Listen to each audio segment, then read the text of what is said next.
घरात जर भाजीला काहीच नसेल तर नक्कीच ही रेसिपी ट्राय करा। तुम्ही एक चपाती जादा खाल, चटपटीत, झणझणीत व सर्वांना आवडेल अशी ही मिरचीची रेसिपी नक्कीच ट्राय करा। घरात साधी कोथिंबीर नसली तरी सुद्धा तुम्ही ही रेसिपी करू शकता। तर चला व्हिडिओ पूर्ण बघूया। एवढ्या हिरवी मिरची अशी हिरवीगार आहे, ती एवढ्या साईजमध्ये अशी कट करून घेतल्याची। आता बारीक करू नका, मीडियमच ठेवा। व इथे एक लिंबू असं मोठे काप करून घेतलेत। आता आपण अशा प्रकारे हे धुवून पुसून नंतर चिरून घेतले, जेणेकरून आपला मिरचू हा बरेच दिवस टिकतो। तर चला आपण रेसिपी करूया आधी। तर इथे मी एक 20 ते 25 मिरच्या स्वच्छ धुवून पुसून नंतर अशा प्रकारचे काप करून घेतलेत।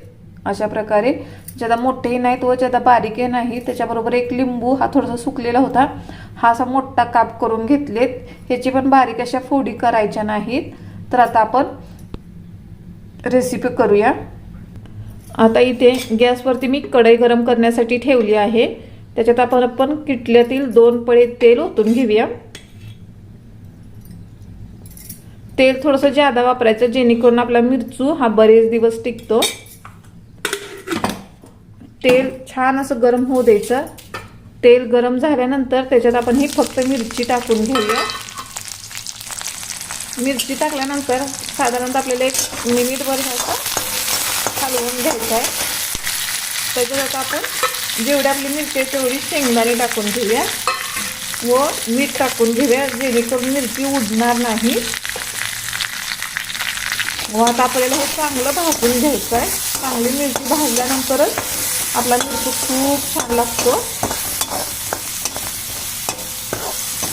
तुम्ही बघू शकता आपल्या मिरचीचा कलर कसा बदलायला। आता ह्याच्यात आपण थोडेसे जिरे टाकूया, वरून टाकायचं जेणेकरून ती चव छान लागते। आता हळद टाकायची। हळद याच्यासाठी टाकायची की शेवटपर्यंत आपल्या हा मिरचीचा कलर आहे असा राहतो। तुम्ही शेंगदाण्याच्या वाटणीच्या ह्याच्यामध्ये पूड देखील टाकू शकता। तुम्ही बघू शकता आता आपले हे मिरचीचा कलर बदलायला आहे। आता काय करायचं, आपण याच्यामध्ये एक ट्रिक आहे ती तुम्हाला सांगते। आता त्याच्यामध्ये आपण थोडंसं पाणी ओतायचं आणि मिक्स करून ह्याला झाकून ठेवायचं, जेणेकरून याची चव खूप छान होते। आता त्याला मिक्स करून झाकून ठेव। आता एक 5 मिनिट झाले, आपण आता एक काढून घेऊया। तुम्ही बघू शकता यातून पाणी पूर्ण आटलं गेलंय। आता आपल्याला काय करायचं आहे, भरपूर अशी कोथिंबीर टाकून घ्यायची आहे व यातील जे थोडंफार पाणी आहे ते पूर्णपणे सुकू द्यायचं आहे। पाणी सुकल्यानंतरच आपला हा मिरचू बरेच दिवस राहतो।